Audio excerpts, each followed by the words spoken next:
Le 24 avril 1915, dans l'Empire ottoman, les autorités procédaient à la rafle des élites arméniennes. C'est le début du génocide arménien.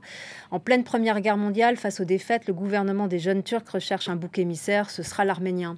Aujourd'hui encore, le président turc Erdogan et son gouvernement non seulement nient les faits historiques, mais parlent de manipulation. Hier soir, ils étaient des milliers à défiler dans les rues d'Erevan, la capitale. Reportage de notre correspondante Tali Nounjan auprès des Arméniens inquiets depuis la guerre avec l'Azerbaïdjan il y a 2 ans. Flambeaux et bougies à la main, ils sont comme chaque année des milliers à défiler jusqu'au mémorial des victimes de ce qui est le premier génocide du XXe siècle qui a coûté la vie à près de 1,5 million de personnes. La commémoration pèse toujours très lourd dans le cœur des Arméniens.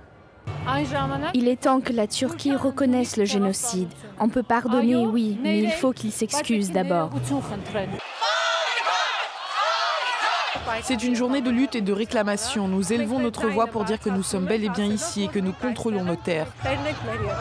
Cette commémoration elle a lieu dans un contexte particulier. 30 ans après que la Turquie et l'Arménie ont cessé toute relation diplomatique, les deux pays sont en cours de négociation pour normaliser leurs rapports.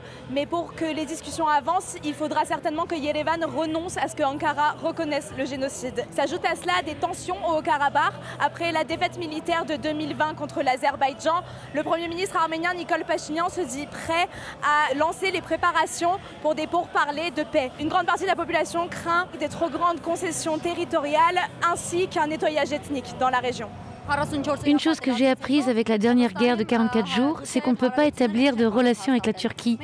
Nous devons simplement rester unis, être plus forts et plus grands afin de pouvoir s'opposer à la Turquie et à l'Azerbaïdjan.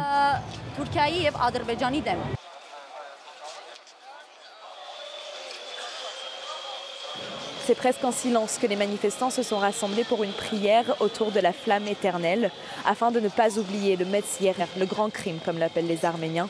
Le génocide est aujourd'hui reconnu par une trentaine d'États à travers le monde.